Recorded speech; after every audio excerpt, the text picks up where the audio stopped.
नमस्कार, लोकतंत्र देख रहे हैं आप। मैं हूं आपके साथ नेहा दुबे। झारखंड में परिसीमन पर सियासत गर्म होती हुई दिखाई दे रही है। परिसीमन एक बड़ा विषय है और ऐसे में झामुमो ने 2026 के बाद होने वाले परिसीमन के लिए मौजूदा प्रारूप के विरोध करने का ऐलान कर दिया है। झामुमो के ऐलान के बाद झारखंड में उसके सहयोगी दल कांग्रेस और राजद ने भी इस मुद्दे पर झामुमो का समर्थन किया है और परिसीमन के मौजूदा मसौदे का विरोध करने की घोषणा की है। वहीं परिसीमन के मुद्दे पर भाजपा ने कांग्रेस पर दोहरा चरित्र अपनाने का आरोप लगाया है। भाजपा ने कांग्रेस पर हमला बोलते हुए कहा है कि जब 2008 में देश में परिसीमन हुआ था तब किसकी सरकार थी और उसने तब परिसीमन क्यों कराया था। आरोप है कि भाजपा की मंशा परिसीमन के बहाने देश में आदिवासियों और दलितों के लिए आरक्षण सीटों को कम करना है ताकि उनकी राजनीतिक ताकत कम हो जाए। आरोप ये भी है कि भाजपा की मंशा बाबा साहब भीमराव अंबेडकर के संविधान को बदलने की है।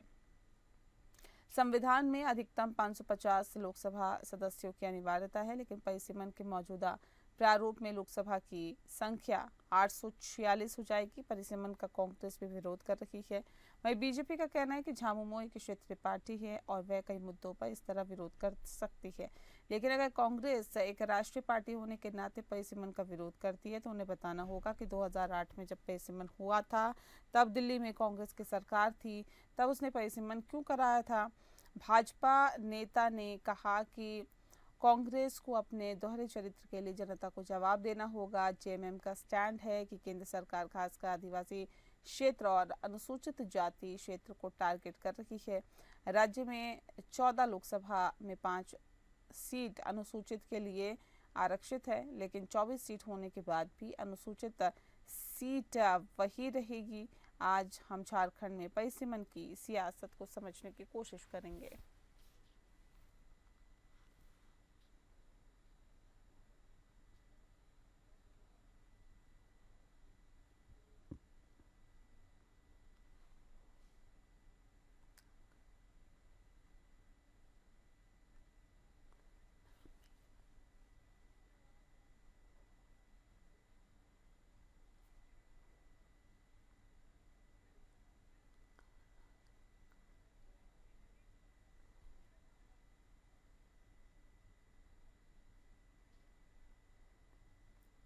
तो झारखंड में परिसीमन पर सियासत गर्म होती हुई दिखाई दे रही है और इस विषय पे तफसील से चर्चा करेंगे। खास मेहमान हमारे साथ मौजूद है, उनसे आपका परिचय करा देते हैं। इस वक्त हमारे साथ हीरा लाल मांझी जी प्रवक्ता हैं जेएमएम के। हीरा जी, बहुत स्वागत है आपका। शैलेंद्र प्रताप सिंह हमारे साथ जुड़ गए हैं, प्रवक्ता है बीजेपी के। शैलेंद्र जी, आपका बहुत स्वागत है। और निरंजन पोद्दार जी हमारे साथ हैं, जो कि एनालिस्ट है। आपका भी निरंजन जी बहुत बहुत स्वागत है। इस खास कार्यक्रम की शुरुआत हम जेएमएम के साथ करेंगे। हीरा लाल मांझी जी, परिसीमन का विरोध क्यों, क्या लग रहा है? परिसीमन हो जाएगा तो आप लोगों का क्या दिक्कत है, आप लोगों को क्या परेशानी? देखिए, परेशानी की बात नहीं है। देखिए, हम लोग भी चाहते हैं संख्या बढ़े, हाँ। लेकिन जिस तरह से जो परिसीमन किया गया है उसमें आदिवासियों की संख्या को घटाकर मैंने जनरल सीट को लाना, ये कहीं से उचित नहीं है। ये चूंकि झारखंड आदिवासियों के हित के लिए बना है और उसको अगर उसके हक और अधिकार को आप हनन करिएगा, उसको अगर दबाने की कोशिश करिएगा, ये तो उचित नहीं है।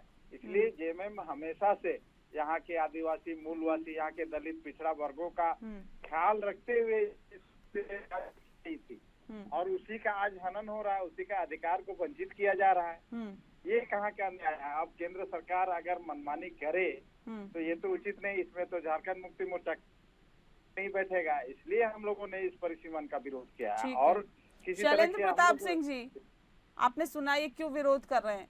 आपको क्या लगता है परिसीमन करने से क्या फायदा? ये संविधान का मजाक है, ये संविधान का विरोध है। ये डिलिमिटेशन एक्ट संवैधानिक प्रक्रिया है। ये जो हमारा प्रेम्बल में ऑब्जेक्टिव है, जिसमें लिखा है सोवरेनिटी, डेमोक्रेसी, सोशलिज्म, प्रजातंत्र का जो हम माध्यम स्वीकार करते हैं सबसे बड़ा वो होता है इलेक्शन, चुनाव। और proportional democracy representation is an objective of constitution.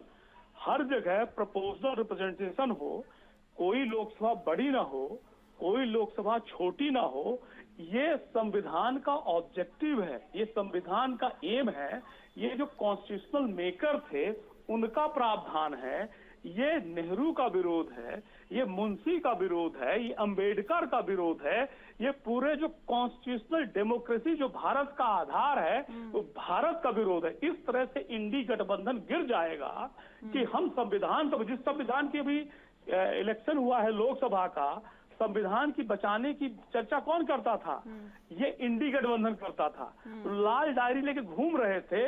एक प्रावधान पढ़ लिया होता इन आपके झारखंड के नेताओं ने, स्टालिन ने, राहुल गांधी ने, लालू यादव ने, आपके मुलायम सिंह यादव के पुत्र अखिलेश यादव ने, तो शायद इतनी बड़ी गलती नहीं करते, इतना बड़ा गृहित अपराध नहीं करते कि ये संविधान बचाने निकले थे और संविधान का विरोध कर बैठे। और ये पहली बार नहीं है, नई बात नहीं है।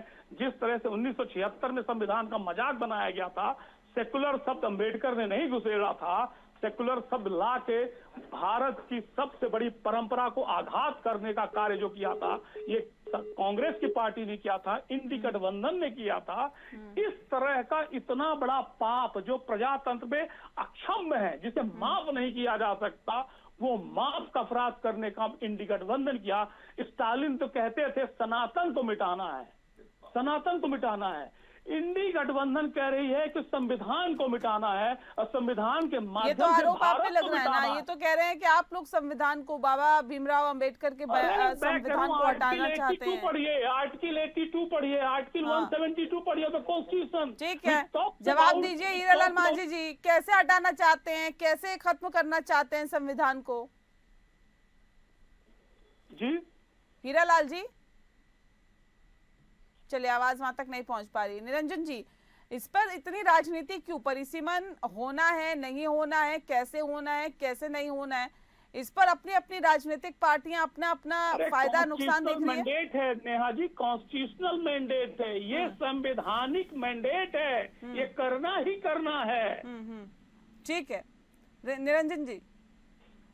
देखिए नेहा जी, राजनीति की अगर बात करेंगे तो ये भारत की राजनीति की आज की तारीख में नियति बन चुकी है कि कोई भी अगर कार्य हो रहा है जो आप ये समझ लीजिए आवश्यक है या अनावश्यक है, ये बात की बात है। लेकिन किसी भी जो उचित या अनुचित देखे बिना अगर किसी प्रकार का कोई विरोध किया जाता है तो ये मेरे हिसाब से भारत की राजनीति की जो एक दुर्दशा मैं इसको कहूंगा। क्योंकि आपको पता होगा कि जब हमारा देश आजाद हुआ था सन 1947 के अंदर भारत की जो आबादी थी वो लगभग 32-34 करोड़ लोगों की आबादी थी। उसके हिसाब से जिस तरीके से उस समय की जो लोकतांत्रिक व्यवस्थाएं बनाई गई थी और उसके बाद में जिस तरीके से आप देख ही रहे हैं कि देश की आबादी या यूं कहें कि देश की जनसंख्या एक समझ लीजिए पूरे विस्तार के ऊपर है और आज लगभग भारत को 140-45 करोड़ लोगों का देश माना जाता है। तो निश्चित रूप से आप ये समझ लीजिए जो हमारे संविधान निर्माता थे, जिन्होंने हमारे को ये लोकतांत्रिक पद्धति जिन्होंने हमें प्रदान की, जिसके तहत उन्होंने जिस तरीके से पंचायत से लेकर के, उसके बाद में नगर निगमों से लेकर के, उसके बाद में विधानसभाओं से लेकर के लोकसभा प्रतिनिधि उन्होंने हमारे को दिए। यानी कि अगर आप अपने क्षेत्रीय लेवल पे देखेंगे तो आपकी ग्राम पंचायत या आपका नगर निगम आपके कार्य को देखेगा, समाज के अंदर जो जरूरी चीजें हैं उनको देखेगा। उसके बाद में थोड़ा बड़ा क्षेत्र कर दीजिए तो एक विधायक उस वहां का प्रतिनिधि होगा और अगर आप एक लोकसभा के क्षेत्र में देखेंगे थोड़ा और बड़ा क्षेत्र करके एक लोकसभा का प्रतिनिधि उस भारत की सबसे बड़ी पंचायत में बैठ करके उस क्षेत्र की चिंता करेगा।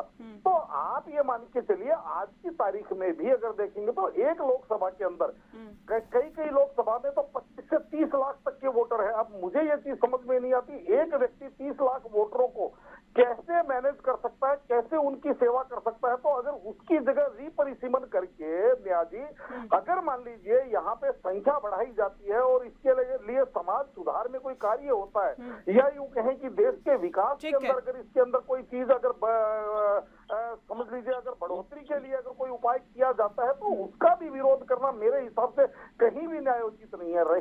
ठीक है मांझी जी, जवाब दीजिए कि समाज सुधार की तरफ अगर आप कार्य कर रहे हैं या सरकार कार्य कर रही है, केंद्र सरकार चाहती है, भाजपा चाहती है, तो फिर क्या नहीं चाहते कि झारखंड का विकास हो, समाज का विकास हो, राज्य का विकास हो? क्या हीरालाल जी जी नेहा जी बताएं, हेलो बताएं बताएं।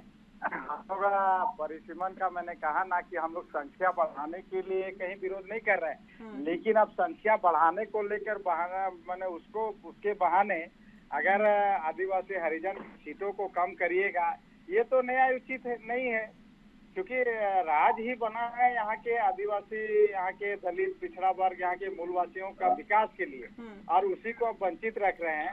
ये परिसीमन जो किया गया है इनके सरकार में इस भौगोलिक परिदृश्य से किया गया है कि यहाँ के आदिवासियों का जो रिजर्वेशन सीट है उसको घटाया जा सके।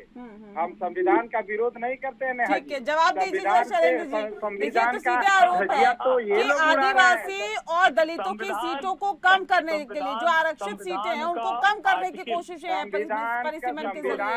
ये लोग खिलवाड़ कर रहे हैं, जैसे चाह रहे हैं वैसे तोड़ मरोड़ कर रहे हैं।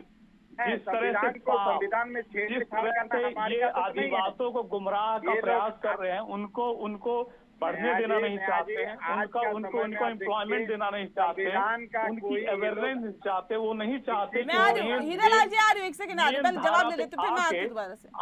आके वो काम करें। आज कितना बड़ा मजाक किया जा रहा है, कितना बड़ा मजाक। कॉन्स्टिट्यूशन संविधान को मानेंगे? नहीं मना कहाँ कर रहे हैं, परिसीमन के लिए हम तैयार हैं, सीटें बढ़ाइए, हम तैयार हैं, लेकिन आप आदिवासी और दलितों की जो आरक्षित सीटें हैं उनको कम मत करिए ना। नेहा जी मेरी बात तो सुन लीजिए। इस देश में आबादी कितनी है? 7.2% है, ठीक है, 8% है आदिवासियों की। जितनी 7.8 होगी, 9% हो जाएगी तो 9% बढ़ेगी। ये कॉन्स्टिट्यूशनल मैंडेट है। ये किसको बेवकूफ बना रहे हैं? ये किसका गाना गा रहे हैं? ये तो केवल स्टालिन की भाषा की बात कर रहे हैं, जो क्रिश्चियनिटी अडॉप्ट के, तीसरा रिलीजन अडॉप्ट करके, तमिलनाडु की राजनीति करके, इंडी गठबंधन की राजनीति करके इस देश का मजाक, इस संविधान का मजाक और इस देश की परंपरा का मजाक और सबसे बड़ी ट्राइबलों का मजाक। अगर संख्या बढ़ी तो सीटें बढ़ेगी, वो भी कलेक्टर बन रहे हैं, वो भी मुख्यमंत्री बन रहे हैं, वो भी अच्छा काम करे, इंजीनियर बन रहे हैं, डॉक्टर बन रहे हैं। कहाँ मजाक बना रहे हो आप? बलिदान कर देना ठीक नहीं है, इस संविधान को बलिदान देना ठीक नहीं है। नहीं वो संविधान को बलिदान देने की बात नहीं कर रहे हैं, वो कह रहे हैं कि आदिवासियों का हक छीनने की कोशिश आप लोग कर रहे हैं, छीनने का प्रयास कर रहे हैं इंडी गठबंधन। और सबसे बड़ी बात, केवल जिस तरह से देखते हैं कि आप जिला का निर्माण होता है, ब्लॉक का निर्माण होता है, किस आधार पे होता है? Population area. यहाँ पे representational parliamentary form of democracy है, जिसका आधार ही पॉपुलेशन है। और एक सांसद किस तरह से, एक विधायक अगर वो 25 लाख का, तो किस तरह से उनकी बातों को सुनेगा? इसीलिए कहा गया है कि पॉपुलेशन के आधार पे यहाँ पे डिलिमिटेशन होगा, जिससे न्याय किया जा सके। केवल न्याय कोर्टों में नहीं है, न्याय विधायक और सांसद के पास भी है। उनको हर व्यक्ति को सुनना होता है, कार्य करना होता है और लोगों की आवाज माना जाता है। लोग आवाज कैसे उठाएगा वो? नेहा जी मेरी बात सुन रही हैं आप? बिल्कुल बिल्कुल, जवाब दीजिए। लोकशाही में लोग की आवाज बड़ी महत्वपूर्ण है।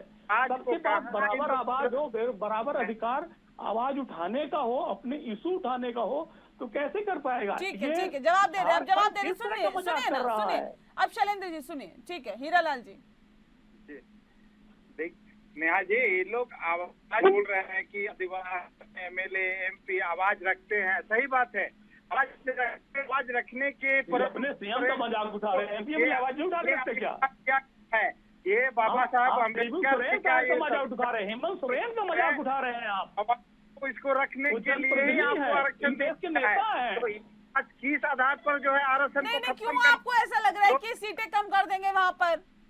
क्यों आप लोगों को ऐसा लग रहा है कि सीटें कम कर देंगे? हमारे गृह मंत्री ने कहा कि सीटें कहीं की नहीं कम हो रही, जहाँ जनसंख्या बढ़ी है उनको प्रपोजल मैं आपको पूरा डाटा दे दूं, कम हो रही है तभी तो इसका विरोध हो रहा है। कम नहीं होकर डाटा है ही नहीं। कौन सा डाटा आपके पास है? किसका डाटा आपके पास है? क्या डाटा आपके पास है बताइए? हीरालाल मांझी जी, किस आधार पे बोल रहे हैं? कम से कम क्लियर करिए ना, स्पष्ट करिए, कौन सा डाटा आपके पास है? जो परिसीमन में जो आंकड़ा आया है नेहा जी, हाँ। जो परिसीमन में आंकड़ा है अभी वर्तमान में आदिवासियों। हीरालाल आवाज नहीं आ जी रही? जी, आवाज आपकी नहीं आ रही? आपकी आवाज नहीं आ रही हीरालाल जी। आप नेटवर्क में आइए सर, मैं फिर से आपका रुख करूंगी। निरंजन जी, ये जो राजनीति हो रही है ये कहाँ तक जायज है? देखिए कंफ्यूजन है, या वाकई ऐसा हो रहा है, या भारतीय जनता पार्टी अपना हित देख रही है, जेएमएम अपना हित देख रही है, कांग्रेस का तो कुछ न्यूट्रल स्टैंड है, पता ही नहीं चल रहा क्या चाह रही है, क्योंकि 2008 में वो पैसीमन के पक्ष में थी, अब विरोध में हो गई। तो ये क्या लग रहा है इस राजनीति के संदर्भ में ये परिसीमन जो है वो कितना जरूरी है? देखिए नेहा जी, जिस तरीके से हमारे संविधान निर्माताओं ने हमें एक संविधान और एक लोकतंत्र की जो अवधारणा दी थी, उसके अंदर रिपरिसीमन या परिसीमन जो है वो सतत प्रक्रिया है और ये पूरे देश के अंदर समय समय के ऊपर की जाती है और इसकी जब आवश्यकता होती है चुनाव आयोग स्वतः इस चीज को देखता है।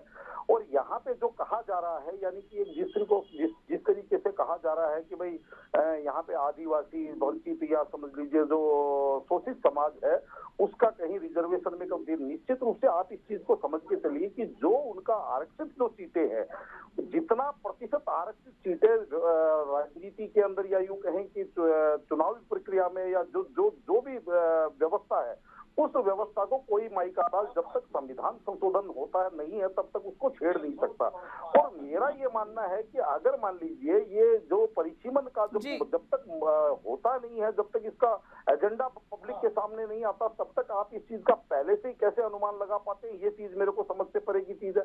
दूसरी सबसे बड़ी बात क्या है कि आप अपने क्षुद्र राजनीतिक स्वार्थों के लिए अगर समाज को या देश के विकास को या क्षेत्र के भले को भी अगर आप सेक्रीफाइस करते हैं, तो मुझे ऐसा लगता है कि ये स्वार्थ की राजनीति की अवधारणा मेरे हिसाब से कतई हमारे संविधान निर्माता चाहे बाबा साहब भीमराव अंबेडकर हो या तमाम जो तत्कालिक हमारे जो राष्ट्र निर्माता थे वो हो, उन्होंने कभी भी ऐसी कोई परिकल्पना नहीं की थी। और मेरा ये मानना है कि अगर देश की पंचायत के अंदर अगर मान लीजिए 543 की जगह अगर 850 लोग अगर वहां पे प्रतिनिधित्व करने जाते हैं तो ज्यादा से ज्यादा लोगों की आवाज देश की बड़ी पंचायत के अंदर गूंजेगी और कहीं ना कहीं क्षेत्र के अंदर विकास और यूं कहें कि देश का भी विकास होगा। और मेरे हिसाब से सेवाएं और व्यवस्थाएं जितनी ज्यादा विस्तृत होंगी, जितनी ज्यादा समाज के अंदर फैली हुई होंगी, जितनी ज्यादा आप ये समझ लीजिए जिसको कहते हैं जितना ज्यादा परिक्षेत्र के अंदर वो जितने ज्यादा प्रतिनिधि होंगे उतनी ही ज्यादा विकास की संभावनाएं भी बनती हैं। और इसके अंदर तो आपने एक चीज और भी देखेंगे, आप देखेंगे कि भाई इसके अंदर ये जरूर हो सकता है कि किसी राजनीतिक पार्टी को इसके अंदर राजनीतिक रूप से इसलिए हानि हो सकती है क्योंकि कुछ जनसंख्या कट करके इस सीट से उस सीट में चली जाती है, तो जो एक वहां की जिसको कहते हैं चुनावी जो गणित है वो कहीं ना कहीं कुछ एक राजनीतिक दलों की गड़बड़ाती है, जो चाहे जात के आधार पर राजनीति करते हैं, चाहे धर्म के आधार पर राजनीति करते हैं, या चाहे जिसको कहते हैं हमारे यहाँ जो पोलराइजेशन की राजनीति करते हैं, उनके लिए वो कुछ राजनीतिक रूप से नफा नुकसान हो सकता है। लेकिन अगर आप राष्ट्र प्रथम रखेंगे तो मेरे हिसाब से राष्ट्र के लिए रिपरिसीमन और प्रतिनिधित्व बढ़ाना कहीं पे भी एक किंचित मात्र नुकसानदायक नहीं है। अब ये अलग बात है कि आप अपनी राजनीति को सर्वोच्च प्राथमिकता देते हैं या राष्ट्र के विकास और जन कल्याण को सर्वोच्च प्राथमिकता देते हैं। ठीक है, मैं इसी बात को आगे बढ़ाती हूँ। मांझी जी, क्या वाकई एक नुकसान का डर सता रहा है क्या ये राजनीति के परिप्रेक्ष्य में कि अगर आरक्षित सीटों पर कांटा होगा या काटा जाएगा, चाबुक चलेगा, कैंची चलेगी, तो वहाँ नुकसान सीधे जेएमएम को होगा? नेहा जी एक लाइन देंगे तो पूरा मैं क्लियर कर दूं, एक लाइन में सब चीज। जी मैं आ रही हूँ। मांझी जी जवाब दीजिए जल्दी से। जी नया जी, देखिए शैलेंद्र जी बहुत मैंने अपने आप के बात कर रहे हैं, लेकिन हम लोग राजहित के लिए हम लोग कभी भी हर जगह देखते हमारे पहले भी लड़ाई करके राष्ट्र के लिए हम लोग कुर्बानी देते, हम लोग राष्ट्र अहित के लिए नहीं चाहते, लेकिन हमारे लोगों को अगर हमारे ही लोगों को अगर उसको दबाया जाए, उसके हक और अधिकार से आपके आदर्श वंचित में किया जाए, स्टालिन आ गए हैं, लालू इसलिए यादव आ गए हैं, अगर हम बिरसा लड़ाई मुंडा हो तो लड़ते कुछ आए नहीं हैं बोलते और आप। लड़ेंगे इसलिए क्योंकि ये परिसीमन जो है नहीं लड़ेंगे, बिरसा मुंडा सरकार होते तो ने लड़ते आप। ऐसी व्यवस्था बना करके ये परिसीमन को लाया गया ताकि इसमें आदिवासियों की संख्या को घटाया जाए। जहां आदिवासी को दूसरे विधानसभा में ले गए ताकि यहाँ पर इनका संख्या कम हो सके। जी नेहा जी, जी शैलेंद्र जी। एक मौका चाहूंगा आपसे। जी जल्दी से रखिए अपनी जल्दी बात। से एक लाइन बोलूंगा, इस देश का ठीक है नागरिक हीरा चाहे जी, जिस ठीक पद है। पर हो, शैलेंद्र जी बोल रहे, सुन लेते हैं। इस देश का नागरिक चाहे जिस पद पे हो, चपरासी से लेकर प्रधानमंत्री तक, वो एक शपथ लेता, चाहे एंकर के रूप में हो, चाहे हमारे मित्र निरंजन जी हो, जिस रूप में हो, वो कहता है to uphold and to protect the constitution and its aim and objective. जो संविधान का उद्देश्य उसको प्रोटेक्ट करना। इस संविधान का उद्देश्य है प्रोपोर्शनल पार्लियामेंट्री डेमोक्रेसी, और सतत, जो हमारे निरंजन जी ने कहा कि सतत प्रक्रिया है, जो 62-52 में हुई, जो 72 में हुई, 71 के बाद अभी तक हुई नहीं। जो ये संविधान का खुद ही मजाक है, चाहे जिसकी गलती जो है कांग्रेस की हो, भाजपा की हो, जिस पार्टी की हो, संविधान का स्वतः ही मजाक है और उसका भागीदार हर व्यक्ति है। आज जिस व्यक्ति की बात कर रहे हैं, ये ट्राइबल्स की, आज की डेट में यूएन की एक खबर है, यूएन की एक रिपोर्ट है, स्टडी है, रिसर्च, कि हिंदुओं की पॉपुलेशन जो है ट्राइबल ने ही मेंटेन कर रखी, तो ट्राइबल की सीट कहां से घटेगी? ये यूएन की रिपोर्ट है कि Hindu population is maintain by the tribal and down trodden portion of society, because क्योंकि अपर कास्ट ने 2 चाइल्ड नॉर्म से 1 चाइल्ड नॉर्म पे आ गई। तो कहां से नुकसान हो गया ट्राइबल्स का? ये तो बायोलॉजिकली बता रहा हूं। कॉन्स्टिट्यूशनली क्या है? ये शपथ है 140 करोड़ की, to uphold the integrity and to protect the constitution. संविधान का संवर्धन और संविधान का बचाव इस देश के हर नागरिक का उद्देश्य है। जो कॉन्स्टिट्यूशन के आर्टिकल 88 में, 82 में, और विधानसभा के लिए 178 में लिखा हुआ है, 72 में। कितना बड़ा मजाक है, कितना बड़ा झूठ है। चलिए, इसमें राजनीति हो रही है, इसमें तो कोई दो राय नहीं है। हम दोनों तरफ से आरोप प्रत्यारोप भी देख रहे हैं और एक दूसरे पे जो आरोप लगाए जा रहे हैं वो भी कई सवाल खड़े करते हैं। संवैधानिक व्यवस्था बता रहे हैं जी, संवैधानिक व्यवस्था। संवैधानिक व्यवस्था है, उसमें तो वो मना कर ही नहीं रहे, लेकिन वो कह रहे हैं कि आरक्षित सीटों को ही छेड़ा जा रहा है, उसी को फोकस कर रही है भारतीय जनता पार्टी। ये जाहिर तौर पर सवाल खड़े करते हैं। एक सीट बता दे जहां आरक्षित सीट छेड़ा जाए, एक सीट का उदाहरण, सिंगल। हीरालाल मांझी जी, सिंगल सीट, एक सीट नहीं, 4 सीटों का लॉट। एक नाम तो लीजिए, 4 से एक नाम तो लीजिए आप। 4 सीटों का लॉस है इसमें। नाम लीजिए, एलिगेशन ही, नाम, झूठा नहीं, इंडिकेटर झूठा काम नहीं, नाम लीजिए। इसमें आप अपना जो जिस तरह से आप लोगों ने इस परिसीमन को लेके आए हैं, उसमें से संथाल से 2 सीटें जा रही है। और नहीं जा रही जी, आगे बोलिए। 40-47 कौन सीट जा रही बताइए? बिल्कुल उसके बाद आदिवासी का नाम, अरे कॉन्स्टिट्यूएंसी एक टेरिटोरियल ऑफ पॉपुलेशन व्यवस्था है। अब टेरिटरी संस्थान बहुत शुक्रिया। वक्त की कमी है मेरे पास। शुक्रिया आप सभी का हमारे साथ इस खास चर्चा में शामिल होने के लिए। लोकतंत्र में फिलहाल के लिए इतना ही। नमस्कार।